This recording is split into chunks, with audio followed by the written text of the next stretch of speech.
नमस्कार, news state पर आप सभी का स्वागत है। मैं हूं आपके साथ शुभेंदु सिंह। आपके मुद्दे में आज बात करेंगे कोरोना रिटर्न्स की।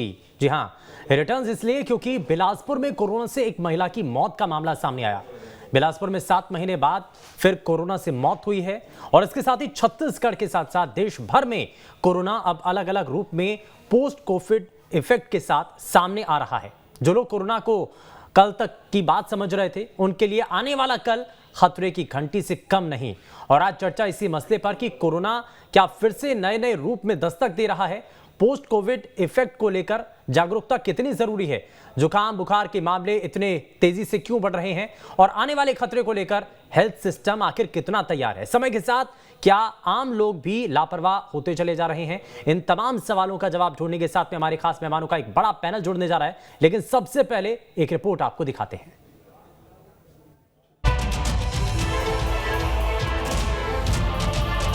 कोरोना एक बार फिर डराने लगा है। जो ये मानकर चल रहे थे कि कोरोना गुजर गया है, उनके लिए अलर्ट करने वाली खबर है। दरअसल बिलासपुर में कोरोना से एक महिला की मौत का मामला सामने आया है। 10 दिनों से महिला का इलाज चल रहा था। सर्दी, खांसी और बुखार से ये महिला पीड़ित थी। 17 मार्च को महिला की रिपोर्ट पॉजिटिव आई थी। महिला का बेटा भी संक्रमित हो चुका है। बेटे को आइसोलेशन में रखकर इलाज किया जा रहा है। इससे पहले बिलासपुर में कोरोना से सितंबर 2022 में एक मौत हुई थी।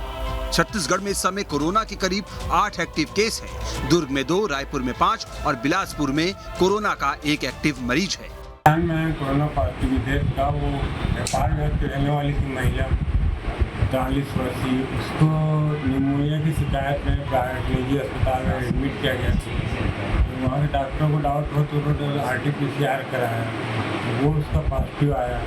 17 को एडमिट हुई थी, 18 को उसकी मौत हो गई। कोई प्रोटोकॉल के तहत कोरबा ले आकर उसका संस्कार किया गया। उसके बेटे को भी जो उसी कॉन्टेक्ट में था, उसको भी पॉजिटिव आया। दरअसल सिर्फ छत्तीसगढ़ ही नहीं, इस समय देश और दुनिया में अलग अलग रूपों में कोरोना सामने आ रहा है। एक्सपर्ट इसे पोस्ट कोविड बीमारियां भी बता रहे हैं। दरअसल कोरोना के बाद कमजोर इम्यूनिटी और सांस फूलने जैसी समस्या कई लोगों में आने लगी।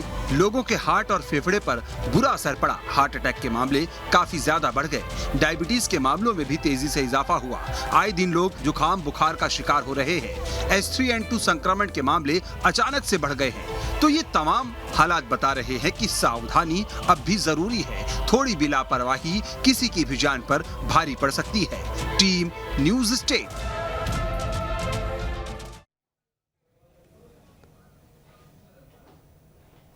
तो रिपोर्ट बहुत महत्वपूर्ण है और इस रिपोर्ट के जरिए आपको यह अंदाजा लग चुका होगा कि कोरोना भी गया नहीं है और इसका खतरा भी बरकरार है। इसलिए आपको बहुत हद तक सावधानी बरतने की जरूरत है।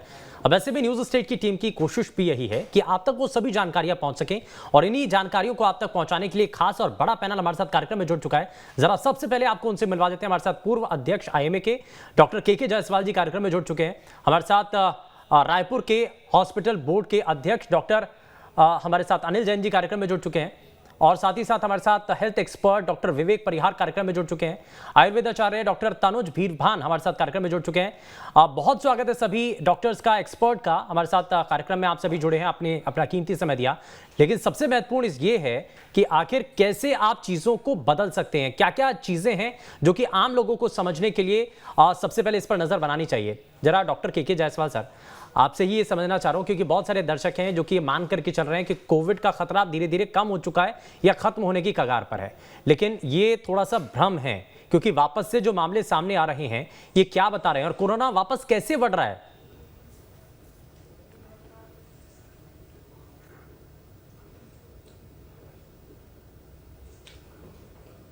शुभेंदु जी, कोरोना भी खत्म नहीं हुआ है। कोरोना के इन्फेक्शन जरूर बीच में कम हुए थे, लेकिन अभी जो मौसमी बीमारियों का जो एक सिलसिला चल रहा है जिसमें कि वायरल फीवर सबसे ज्यादा है और ये मौसम के उतार चढ़ाव, कभी गर्मी कभी ठंड कभी बारिश जो हो रही है, वो एक वायरल इन्फेक्शन को बढ़ने में बहुत ज्यादा ये जो है मौसम का उतार चढ़ाव ये काम कर रहा है। खासकर देखा जाए कि अभी जितने भी वायरल इन्फेक्शन हो रहे हैं या जो भी मरीज इससे पीड़ित हो रहे हैं उनको सर्दी जुकाम, और सबसे बड़ी बात यह है कि इसमें अभी एक नया सिम्टम आया कि गले में दर्द होना और कानों में इसकी तकलीफ ज्यादा हो रही है। साथ ही साथ जो स्वाइन फ्लू का जो वेरिएंट है H3N2, ये भी अभी इसकी पॉजिटिविटी बहुत बढ़ी हुई है। और ये जो मौसम है ये कोरोना के लिए भी बहुत ज्यादा ही मतलब अनुकूल बोला जाए कोरोना वायरस के लिए, कि इन्फेक्शन इसका सब बढ़ने का जो है ये टेम्परेचर और ये मौसम जो है ये बहुत ज्यादा ही मतलब इसके अनुकूल है। ठीक है। तो मैं समझता हूं कि इसमें जब भी कोई मरीज सर्दी खांसी या बुखार की शिकायत होती है, उसमें कोई भी लापरवाही न करें, अपने चिकित्सकों से इसकी जांच कराएं और चिकित्सक की सलाह से ही दवाइयां लें। और कोई भी ऐसी परिस्थिति हो उसमें चिकित्सकों की राय और उनके ही अनुसार उनके एडवाइस के हिसाब से जांच करवाएं और इसका इलाज करवाएं। बिल्कुल, यानी कि ये जो है ये राय है कि अगर आपको थोड़ा सा भी परिवर्तन अपने शरीर के अंदर नजर आता है या कोई भी ऐसे सिम्टम्स आपको नजर आते हैं, तो सबसे पहले आपको एक्सपर्ट के जो सलाह है या डॉक्टर जो नजदीकी डॉक्टर हैं उनसे आपको कंसल्ट जरूर कर लेना चाहिए, ताकि इस जो कोरोना का खतरा है उसको आप शुरुआत में ही पहचान सकें और उसका इलाज आप शुरू कर सकें। लेकिन डॉक्टर अनिल जैन, मैं एक चीज आपसे ये भी समझ रहा हूं कि कोरोना क्योंकि हर लिहाज से अपनी ताकत बढ़ा करके वापस लौटता है, अब एक बार फिर से अगर कोरोना रिटर्न्स के मामले और एक बार फिर से अगर कोरोना वापस लौटता हुआ नजर आ रहा है, तो क्या उसके रूप में या उसके जो प्रभाव है उसके अंदर कुछ बदलाव आया है? क्योंकि हर बार देखा जाता है, क्योंकि शुरुआत में देखा गया खांसी जुकाम बुखार और उसके साथ साथ धीरे धीरे लक्षण उसके कुछ बदलते चले गए, उसमें कुछ और चीजें ऐड होती चली गई। तो अभी जो कोरोना है वो पहले वाला उसी तरीके का प्रभाव नजर आता है, उसी तरीके के लक्षण है उसके, या कुछ अलग है? देखिए, अभी जो कुछ मामले डिटेक्ट हुए हैं कोरोना के, उनमें तो यही देखा गया है कि जो पुराने सिम्टम्स थे, पहले जिस तरीके का प्रेजेंटेशन था कोरोना का, बिल्कुल वैसा ही है। जहाँ तक सवाल है वेरिएंट का, ये कौन सा वेरिएंट है ये तो तभी पता चलता है जब उसकी टेस्टिंग हो जाती है, जब उसकी डीएनए टेस्टिंग हो जाती है तभी पता चलेगा कि वो कौन सा वेरिएंट है। लेकिन अभी जो सिम्टम्स आ रहे हैं वो तो बिल्कुल पहले जैसे ही हैं। ठीक है। एक चीज और है कि यदि थोड़े भी केस आ रहे हैं, एक भी केस आ रहा है या 2-4 केस भी आ रहे हैं, तो हमें सावधानी बरतने की जरूरत है। चाहे वो कोरोना का केस हो, चाहे वो H1N1 का केस हो, चाहे सामान्य सर्दी जुकाम हो, वायरल इन्फेक्शन हो, एटलीस्ट मिनिमम प्रिकॉशन जो है मास्क लगा के रखना, ये तो हमेशा अपने को रखना चाहिए। ये सभी इन्फेक्शन से आपको प्रिवेंट कर सकता है, चाहे वो कोरोना हो, चाहे वो H1N1 हो। लेकिन हमने देखा कि कोरोना के जैसे केसेस थोड़े से कम हुए, हम सभी लोगों ने मास्क पहनना छोड़ दिया, तो अगर हम पब्लिक प्लेस पर जा रहे हैं तो क्या हमें वापस से मास्क पहनने की जरूरत है? यही बचाव का एक उपाय? जी हाँ, मुझे ऐसा लगता है कि मास्क पहनने की जरूरत है, क्योंकि बाकी जो प्रिकॉशंस है, जो कि जब कोरोना काफी एपिडेमिक के समय था, जैसे कि सोशल डिस्टेंसिंग को मेंटेन करना या और दूसरे जो प्रिकॉशंस हैं, वो बात की बात है, लेकिन एटलीस्ट जो मिनिमम प्रिकॉशन है वो एटलीस्ट मास्क पहनने वाला लोगों को रखना चाहिए। ठीक है, यानी कि अगर आप अपने घर से बाहर निकल रहे हैं तो सबसे पहले आप ये देख लें कि आप चेहरे पर अपने चेहरे को ढक करके जरूर जाएं, यानी कि मास्क पहन करके जरूर जाएं, क्योंकि कोरोना वापस से अगर उसके केसेस बढ़ रहे हैं तो ये बहुत चिंता की बात है।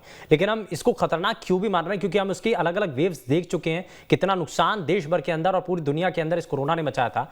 डॉक्टर विवेक परिहार जी, अब एक चीज यहां पर समझाइए, क्योंकि जैसे कि डॉक्टर के जायसवाल जी ने भी कहा कि जब भी मौसम बदलता है और मौसम बदल रहा है और इस परिवर्तन की वजह से कोरोना एक बार फिर से हावी हुआ है, तो अब ये मान लिया जाए, क्योंकि शुरुआत में भी कहा जा रहा था कि कोरोना जाएगा नहीं, ये रहेगा, इसके रूप अलग अलग होंगे, तो क्या जब भी मौसम परिवर्तन होगा ये कोरोना वापस से हावी होगा? देखिए शोभित जी, बिल्कुल जैसा सर ने बताया, जैसा सर ने बोला, देखिए कोई भी वायरस है इतनी आसानी से जो है वो बिल्कुल कोविड जो है इतनी आसानी से जाने नहीं वाला। देखिए किसी भी वायरस की जो क्षमताएं होती हैं वो अपने आप को म्यूटेट करने की, अपनी जो है स्ट्रक्चर चेंज करने की, उसके हिसाब से जो नए सिम्टम्स जो है आपको देखने को मिलते रहते हैं। तो कोविड भी अभी जो गया नहीं और ना ये जाएगा। देखिए लोगों ने जो पहले कोविड के प्रोटोकॉल्स जो फॉलो किए थे, हमको जो है इस वायरस के साथ ही जीना है। देखिए और इसलिए हमें जो सारी जो सावधानियां जो हमने पहले बरती थी, वो सारी सावधानियां जो है हमको आगे भी बरतनी पड़ेंगी, क्योंकि कोविड के साथ साथ आपने देखा हो जो अभी जो फ्लू का जो वायरस है H3N2 जो है वो भी अभी कहीं ना कहीं जो है, क्योंकि सीजन जो यानी कि ये सीजनल तरीके से परेशानियां और भी ज़्यादा बढ़ती नजर आ रही है। ना सिर्फ कोरोना बल्कि H3N2 भी एक वायरस जो कि अब एग्जिस्ट करता है, इसका भी बड़ा हद तक प्रभाव देखने को मिल रहा है। लेकिन मैं जरा थोड़ा सा आगे बढ़ते हुए तनुज जी को जोड़ लेता हूँ। तनुज जी, अब ऐसे में लोगों को आयुर्वेदिक तरीके से क्या, क्योंकि हम अक्सर कोशिश करते हैं कि घरेलू नुस्खे ऐसे क्या अपनाए जाएं जिसके जरिए लोगों को थोड़ा सा जानकारी मिल सके और कम से कम घर पर रह करके जो इससे बचना चाहते हैं उनके लिए क्या करना होगा, उनको क्या करना चाहिए घर पर रहकर? देखिए, आयुर्वेद जो काम करता है वो प्रिवेंशन, इसकी एक थ्योरी है कि आपको हमेशा बचाव कैसे करना है उसके ऊपर काम करना, या उसी के थ्योरी के ऊपर आयुर्वेद काम करता है। तो जैसे कोविड में भी पहले भी काफी लोगों ने बहुत अलग अलग तरह की मेडिसिन यूज की या फिर काढ़े यूज किए, उनसे काफी लोग बचे रहे। और कहीं ना कहीं जितनी भी आयुर्वेदिक, मैं इनकी काढ़ों की बात करूं या फिर जितने भी हम प्रिवेंशन के लिए जितने मेथड अपनाते हैं, उन सबसे कहीं ना कहीं आदमी बचता तो है ही, लेकिन इन काढ़ों से आपकी इम्यूनिटी बहुत बढ़ती है। अगर इम्यूनिटी के ऊपर अच्छे से काम किया जाए तो H3N2 वायरस हो या किसी भी तरह का फ्लू हो या फिर कोविड हो, इन सब से कहीं ना कहीं ये वायरस ही हैं और ये म्यूटेशन होकर अपने आप को चेंज करके बार बार आते रहेंगे, जाते रहेंगे। लेकिन आपकी अगर इम्यूनिटी अच्छी हो, तो अगर आप अपनी इम्यूनिटी पे अच्छे से काम करेंगे तो ये आप कहीं ना कहीं आप इससे बच के रहोगे। और इम्यूनिटी के लिए बहुत सारी ऐसे घरेलू भी है, मेडिसिन भी, मैं उसको घरेलू नुस्खों की तरफ नहीं लेके जाऊंगा, लेकिन काफी ऐसी मेडिसिन भी आती हैं जो आपकी इम्यूनिटी को बढ़ा के रखेगी। आपके जल्दी जल्दी बीमार होने के खतरा जो होता है उसको भी आपको कहीं ना कहीं, उससे भी आपको स्ट्रॉन्ग करते हैं। लेकिन एक सलाह ये भी है कि एक्सपर्ट की राय जरूर ले लीजिए, क्योंकि पहले भी देखा गया था कि बहुत ज़्यादा काढ़ा पीने से भी लोगों को परेशानी होने लगी। लोगों को लगा कि इम्यूनिटी इससे बूस्ट होती है तो काढ़ा जो है लगातार पीते रहे, अब इससे उनको फायदे की जगह नुकसान भी होने लगा। तो इसलिए एक्सपर्ट की राय बहुत ज़्यादा ज़रूरी है इसमें। मैं जरा के सर एक बार फिर से आपसे ये जानना चाह रहा हूँ, अब हम देख रहे हैं कि सर्दी जुकाम बुखार ये केसेस तेज़ी के साथ बढ़ रहे हैं, एक तरफ कोरोना वापस से अपने पैर पसार रहा है और एक और अगर हम साइड देखें तो H3N2 की एंट्री भी हो चुकी है। तो इस सब के बीच में जो आम लोग हैं उनके लिए समझना कि ये कोरोना वायरस है, ये H3N2 है या आम सर्दी जुकाम है, ये कैसे वो आइडेंटिफाई कर पाए?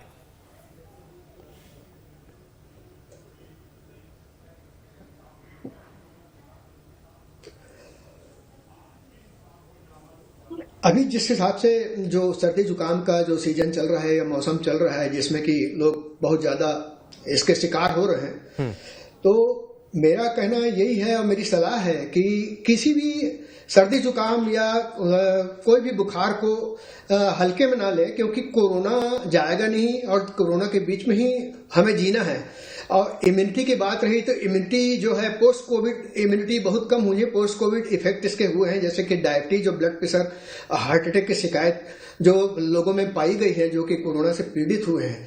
तो ये जो है समय है, ये लापरवाही का नहीं है। इसमें हल्का सा भी कोई ऐसा लक्षण आता है बीमारी का जिसमें सर्दी, बुखार, खांसी और जो नए नए सिम्टम अभी आ रहे हैं, गले में दर्द होना या कानों में दर्द होना, तो ये सबसे बड़ी बात यह है कि बिना चिकित्सक की सलाह के कोई भी दवा न कराएं और चिकित्सक के पास जाके उनसे सलाह लें। और चिकित्सक जो जांच की सलाह देते हैं, चाहे वो RT-PCR हो चाहे और रूटीन एग्जामिनेशन जो भी हो, क्योंकि वायरस म्यूटेट कर रहा है तो ये तो DNA टेस्टिंग के बाद ही वायरस का ये पता लगेगा कि कौन सा म्यूटेशन है, कौन सी इसकी वैरायटी है। लेकिन है तो वायरस, चाहे H3N2 हो, चाहे कोरोना हो या दूसरे अदर वायरस हो जो कि अभी सर्दी खांसी बुखार है जो भी फैलाते हैं। तो बिना चिकित्सक की सलाह के मैं समझता हूं कि किसी को भी अपने मन से दवाइयां ना लेनी चाहिए और डॉक्टर की सलाह जरूर लें, अवश्य लें। ठीक है, इसमें डॉक्टर अनिल जैन एक जरा मैं राय आपसे और लेना चाहता हूं, क्योंकि बहुत सारे लोग हैं जो कि खुद भी डॉक्टर बन जाते हैं। थोड़ी भी बीमारी होती है, कुछ भी अगर उनको नजर आता है तो केमिस्ट के पास जाते हैं। अगर उनको लगता है सर्दी खांसी जुकाम है तो चलिए ये तो हम घर पे ठीक हो जाएंगे, तो इसमें बहुत सारे इलाज उनकी तरफ से शुरू हो जाते हैं। एक्सपर्ट की राय ना लेकर के वो जब ऐसे काम शुरू करते हैं तो और भी ज़्यादा मुसीबत में फंस जाते हैं। एंटीबायोटिक का इस्तेमाल करने लगते हैं, उनको उसके आगे के जो परिणाम है उसके बारे में जानकारी नहीं होती है। अब थोड़ा सा इसके बारे में थोड़ा सा सभी दर्शकों को बताइए कि अगर ऐसा वो करते हैं तो क्या नुकसान होने की संभावना है? देखिए, जैसे कि डॉक्टर साहब ने बताया कि यदि इस तरीके के कोई भी सिम्टम्स आते हैं तो आपको एक्सपर्ट की सलाह लेनी चाहिए। यदि आप घर पे ही अपना इलाज करते हैं तो इसके कई नुकसान हो सकते हैं। एक तो आप जो रियल में जो आपको बीमारी है, चाहे वो कोरोना हो चाहे वो H1N1 हो, आप उसको मिस कर सकते हैं और आपका इलाज डिले हो सकता है। और इस प्रकार की बीमारियों में जल्दी इलाज करना बहुत जरूरी होता है। दूसरी चीज, यदि आप अपने मन से एंटीबायोटिक लेते हैं यदि आपको एंटीबायोटिक की ज़रूरत नहीं है और आप यदि एंटीबायोटिक्स लेते हैं तो आपके शरीर में उस एंटीबायोटिक का रेजिस्टेंस डेवलप हो जाएगा। जब ज़रूरत पड़ेगी, सचमुच में ज़रूरत होगी इस एंटीबायोटिक की, तब वो काम नहीं करेगा। ये काफ़ी बड़ा नुकसान हो सकता है। इसलिए खुद डॉक्टर बन करके अपना इलाज करना काफ़ी नुकसानदायक है। बहुत सारे नुकसान हैं। एक चीज़ और जानना चाह रहा हूँ, छत्तीसगढ़ के लोग अभी जो कोरोना के केसेस सामने आए सर, उस लिहाज से कितनी अलार्मिंग सिचुएशन इसको मान सकते हैं? लोगों को अभी क्या करना चाहिए, छत्तीसगढ़ के लोगों के लिए खासकर? देखिए, मैं एकदम से अलार्मिंग तो नहीं कहूँगा इसको। कुछ एक केसेस जरूर आए हैं, लेकिन ऐसा पैनिक वाली बात नहीं है। हाँ, लेकिन ये जो मिनिमम जो प्रिकॉशन है वो जरूर लेना चाहिए।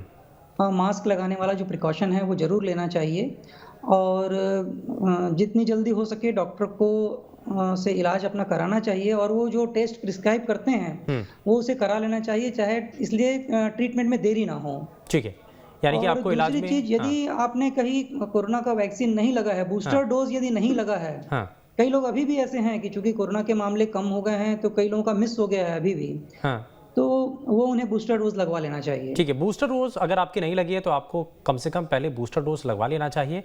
लेकिन डॉक्टर विवेक परिहार जी, सवाल यहाँ पर ये भी है कि हम ये देख रहे हैं, क्योंकि शुरुआत में हमने भी देखा कि कोरोना के जो मामले हैं वो उन लोगों के लिए ज़्यादा थे क्योंकि जो 60 साल से ज़्यादा हैं, जिनकी उम्र है, या फिर जो पहले से ही कई परेशानियों में घिरे हुए हैं, जिनको अलग अलग बीमारियां हैं, चाहे वो हार्ट से जुड़ी हुई हो या डायबिटीज़ हो या बीपी की परेशानियां हो। तो इस बार भी कमोवेश ऐसे लोगों को ज़्यादा खतरा बना हुआ है। अब उनको बचने के लिए भी क्या करना चाहिए, थोड़ा सा कुछ सजेस्ट कीजिए सर। देखिए बिल्कुल शुभेन जी, देखिए कोई भी बीमारी है, जैसे कोई भी वायरस या कोई भी डिसीज होती है, वो ऐसे लोगों को पहले घेरती है जिनकी इम्यूनिटी लेवल जो है कॉम्प्रोमाइज होता है कहीं ना कहीं, जिनको पहले से कोई हार्ट की बीमारी हो, शुगर हो, और भी कोई अन्य समस्या, श्वास की बीमारी हो। ऐसे जो पेशेंट्स हैं उनको पहले बीमारियां जो है पहले घेरती है। तो ऐसे पेशेंट्स को तो बहुत केयर करने की आवश्यकता है। जैसे ये वायरल इन्फेक्शन है, जैसे इन्फ्लुएंजा केस में जो है और कोविड के केसेस में, देखिए आपको जो है, जैसे आपने कोविड के प्रोटोकॉल्स पहले फॉलो किए, आपको वो सारे प्रोटोकॉल्स जो है फॉलो करके ही आगे रहना है। देखिए आप जब घर से तब निकले, ऐसे पेशेंट्स को बोलना चाहूंगा मैं, स्पेशली 50 साल के ऊपर जो लोग हैं और जिनको गंभीर बीमारी है, कि आप घर से तब बाहर निकलें जब आपको अत्यंत आवश्यक हो कि आपको जाना ही है। और अगर घर से निकलें भी तो मास्क सबसे इंपॉर्टेंट है। मास्क, देखिए कोविड में हमने पहले भी सीखा है कि मास्क से ज्यादा सबसे ज्यादा इंपॉर्टेंट जो प्रोटोकॉल था वो था मास्क और सोशल डिस्टेंसिंग। ठीक है, तो आप मास्क पहने और एक उचित दूरी बना के जो है वो रहें, और भीड़ भाड़ में जो है अवॉइड करें। जब बहुत आवश्यक हो तभी भीड़ भाड़ में जाएं। और सर ने जैसा कहा, जैसे जैन सर ने कहा कि सेल्फ मेडिकेशन, देखिए कोविड में जो सबसे ज्यादा नुकसानदेह जो पहले किया है, जो हमने सीखा है, वो है सेल्फ मेडिकेशन। लोग जो है खुद सोशल मीडिया पे देख के और भी चीजें देख के जो है खुद उन्होंने दवाइयां ली, एंटीबायोटिक्स का उपयोग किया, जो कि नुकसान दे रहा आगे। तो ऐसे में लोगों को बोलना चाहूंगा कि जो है सेल्फ जो है मेडिकेशन डालें, आप उचित जो है चिकित्सक की सलाह लें। पास में चिकित्सक जो है अवेलेबल होते हैं, आजकल गवर्नमेंट ने जो हेल्पलाइन नंबर्स भी कई जारी किए, तो आप जो है पहले चिकित्सक की सलाह लें, उसके बाद ही कहीं ना कहीं मेडिकेशन लें। एंटीबायोटिक्स का नुकसान सर ने बता ही दिया है कि एंटीबायोटिक्स जो है कहीं ना कहीं जो है रेजिस्टेंट डेवलप होगा, अगर आपको जब भविष्य में आवश्यकता पड़ेगी। अच्छा डॉक्टर विवेक, एक चीज और भी है, एक और पहलू भी है, क्योंकि हमने देखा कि कोविड के बाद से ना लोग जो है बहुत ज़्यादा हेल्थ कॉन्शियस भी हुए हैं। आप अपनी इम्यूनिटी को बूस्ट करने के लिए, अपने शरीर को फिट रखने के लिए वो एक्सरसाइज करते हैं, जिम जाना शुरू कर दिया। लेकिन इस दौरान भी कई बार ऐसी तस्वीरें देखने को मिलती है कि उनको हार्ट अटैक हो गया। वो हालांकि थोड़ा सा अलग विषय भी हो जाता है, लेकिन अब अगर उनको किसी भी शख्स को अगर सर्दी खांसी जुकाम होता है, या उनको लगता है कि कोरोना अगर उनको हो गया है, या H3N2 का वायरस भी है, तो ऐसे में उनको एक्सरसाइज करने के लिए या फिजिकल फिटनेस के लिए क्या अभी उनको कुछ समय रुक जाना चाहिए, थोड़ा सा रिकवर कर जाए, उसके बाद वापस से कंटिन्यू करें, या करते रहना चाहिए, इससे कुछ फायदा मिलेगा उनको? देखिए शुभेन जी, पोस्ट कोविड जो पेशेंट्स हैं, इनमें आपने देखो मिलेगा कि सबसे इंपॉर्टेंट है फटीग, मस्कुलर फटीग, वो बहुत जल्दी थकान होती है। लेकिन जो एक्सरसाइज अगर आप छोड़ देंगे तो आप जो है इस चीज को रिकवर नहीं कर पाएंगे। तो कहीं ना कहीं जो आपको हल्की फुल्की एक्सरसाइज, और मोस्ट इंपॉर्टेंट जो योगा और व्यायाम है, ये तो आपको कंटिन्यूस मस्ट करना चाहिए, ताकि आपकी लंग्स की कैपेसिटी है, जो कि कोविड के द्वारा कम हो गई है, वो कहीं ना कहीं लंग कैपेसिटी जो है दोबारा मेंटेन हो, तो इस चीज को आप रिकवर कर सकें। तो आप डाइट प्रॉपर रखें, एक्सरसाइज करें, तो ये चीजें तो आपको छोड़नी नहीं है। लेकिन एक उचित जो है एक सलाह से, ऐसे नहीं कि आप खुद ही एक मन से खूब सारे अभेद ला के, जोड़ ला के एक्सरसाइज कर रहे हैं। कहने की आपने देखा भी, कहीं ना कहीं जो है उसके जो दिखने को आ रहा है, जो कुछ पेशेंट्स में जो कहीं ना कहीं गंभीर जो समस्या उत्पन्न हुई है, वो इस कारण नहीं हुई कि कहीं ना कहीं उन्होंने जो है एक एडवाइस नहीं लिया। एक्सरसाइज में भी ज्यादा नहीं करना है, जितने आपकी शरीर की क्षमता है उतना आप एक्सरसाइज करें तो ज्यादा आपके शरीर के लिए भी फायदेमंद साबित होगा। एक्सेस में करेंगे तो थोड़ा सा परेशानी आपको ज्यादा बढ़ सकती है। मैं जरा जल्दी से एक रिएक्शन ले लेता हूं डॉक्टर तनुज जी। हमने देखा है कि हल्दी के बहुत ज्यादा फायदे हैं, शहद के बहुत सारे फायदे हैं, अब ऐसे में घर पर रह करके ही अब आयुर्वेद के जरिए बहुत सारे टिप्स इसमें बताई जाती हैं और बहुत सारे लोग उसको फॉलो भी करते हैं। तो हमारे सभी दर्शकों को थोड़ा सा वो जो टिप्स हैं वो थोड़ा सा दीजिए आप कि कैसे घर पर रह करके कौन कौन सी वो आयुर्वेद के अंदर चीज़ें हैं जिसको वो इस्तेमाल कर सकते हैं और थोड़ा सा बच भी सकते हैं। ठीक है, आयुर्वेद में बहुत सारे ड्रग्स हैं जिसमें एंटीवायरल प्रॉपर्टीज बताई गई। हाँ। अगर मैं घर पे बनाने के लिए आप लोगों को बताऊं तो आप सौंफ, अब इसमें तुलसी, गिलोय और उसमें थोड़ी सी हल्दी, इन सब चारों चीजों को मिला के, और अगर कोई किसी को ऐसी चीज ज्यादा होती है तो उसमें थोड़ी सी गुलेठी लो। हाँ। और उसको थोड़ा सा शहद डाल के और दिन भर उसको चाय की तरह पी। तो ये आपकी इम्यूनिटी बूस्ट करेगी, आपकी एंटीवायरल जो लोड होते हैं उनको भी कम करने में आपकी हेल्प करेगा, प्लस आपके गले को जो शॉर्ट थ्रोट का सिम्टम्स आता है उसको बहुत अच्छे से इम्प्रूव करके रखेगा, और आपको कफ रिलेटेड जितने भी इश्यूज हैं उसमें लंग्स को एक्सप्लेन कर रहा हूँ, सब चीजों में आपको हेल्प करेगा। तो आप उसको चाय की तरह लीजिए और ये लगेगी भी आपको अच्छी है। तो यानी कि बहुत सारे कुछ घरेलू नुस्खे भी हैं, उपाय भी हैं जिसके जरिए आप इन कोरोना के जो सिम्टम्स नजर आते हैं उनको आप अपने से दूर भी रख सकते हैं, कोरोना से बच भी सकते हैं, ना सिर्फ अपना ध्यान रख सकते हैं बल्कि आपके आसपास के जितने करीबी लोग हैं उन तक भी मैसेज पहुंचा सकते हैं। खैर बहुत शुक्रिया हमारे साथ सभी खास मेहमानों के जुड़ने के लिए, क्योंकि आपने बड़ी महत्वपूर्ण यहाँ पर बातें हमारे सभी दर्शकों के लिए साथ साझा की हैं और कोरोना से बचने के लिए बहुत सारे उपाय जो कि इस मंच के जरिए आप तक पहुंचाए हैं और कोशिश यही है कि कोरोना के प्रभाव से आप बच सकें। पेशकश में फिलहाल के लिए बस उतना ही। नमस्कार।